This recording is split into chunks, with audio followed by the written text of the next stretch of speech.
It's always better the second time around, right? So second go at it, I'm down about 16 feet. Gives me roughly 64 feet left to play with. No problem for now, but it'll bite me in the ass later.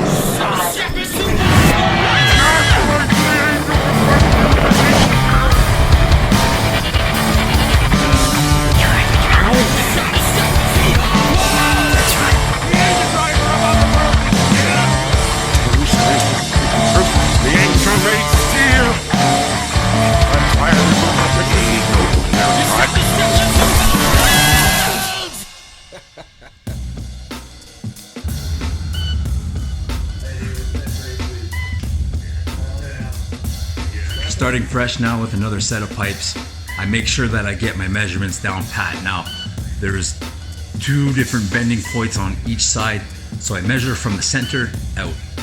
I measure where my first bend is going to be. I calculate how much that bend is going to have with the stretch in it, with the curve, figure out where it's going to land, and then I can measure my second bend point from there.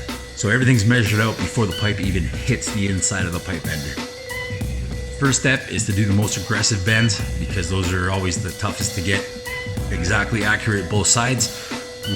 With the angle finder on the side of the pipe, it gives me a chance to watch it go up nice and slow, calculating again for the spring back. So I keep the angle finder on it, let off the slack a bit when I'm done bending, and see where it lands. If it's a little short, while it's still plugged in, while it's still hooked up and bolted all together, everything remains solid, I still have a chance at giving it a little bit more of a bend to get a little bit more angle than I need.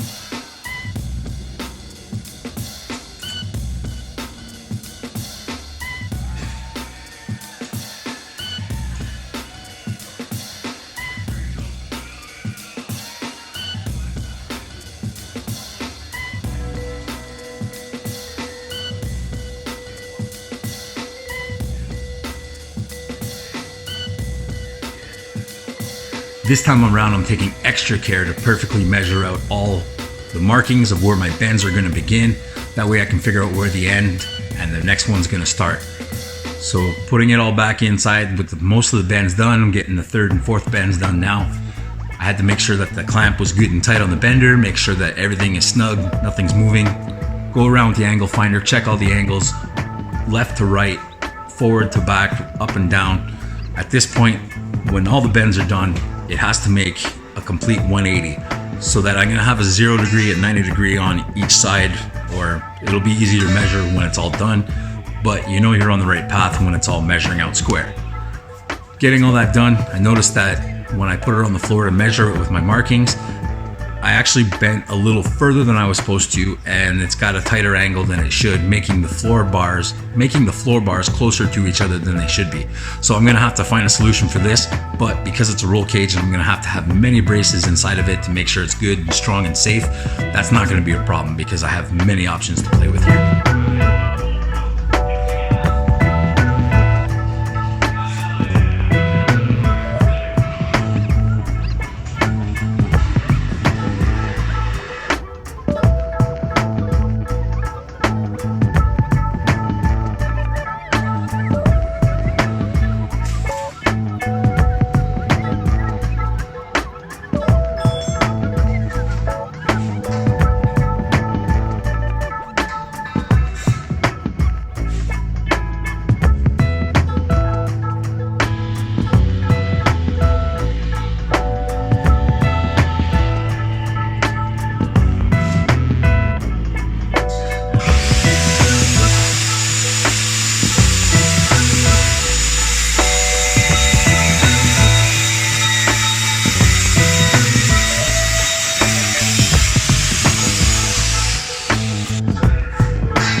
Solving the problem of having these 2 posts that sit on the floor too close to each other was not a big deal at all.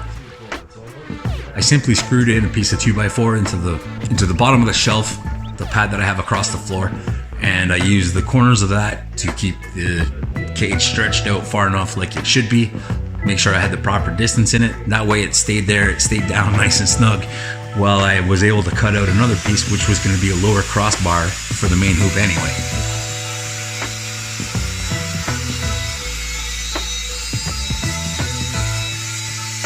So I cut that out. I notched the piping by simply using a grinder and a couple measuring things just to get what they call a throat line.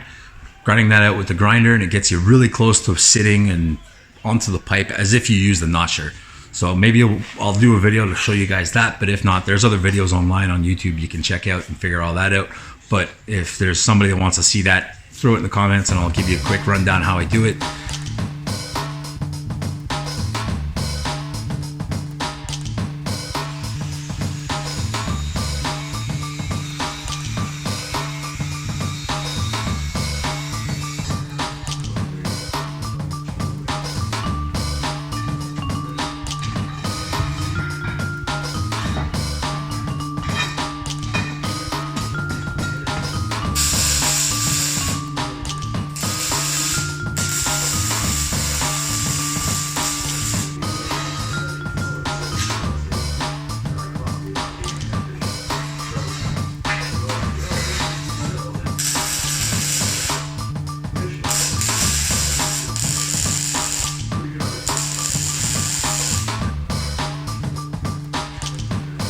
Once it was all down there, I welded it in together, make sure it's gonna stay, and then it was time to test fit inside the car.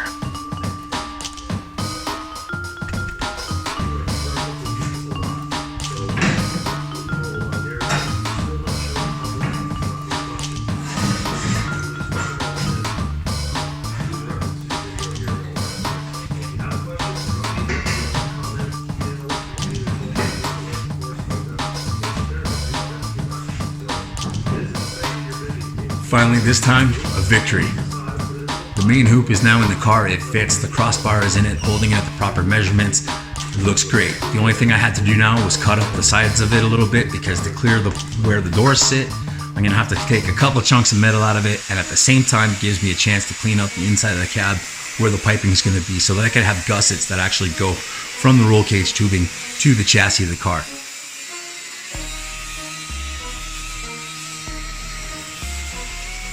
Stiffening everything up, and if I do it right, it'll look pretty good.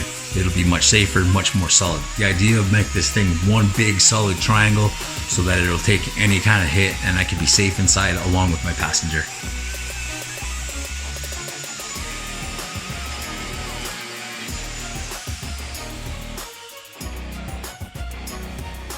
So let's end this one while it's good, because I'm gonna start chopping up the pipe for the halo loop. That's the loop that goes above your head.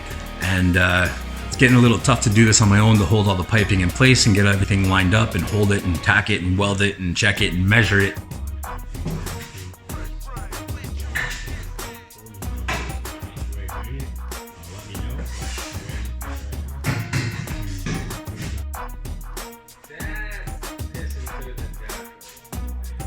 So I'm calling in AJ next week. He's gonna come here and he's gonna help me finish putting in the roll cage of this car, if we have enough piping. See you then.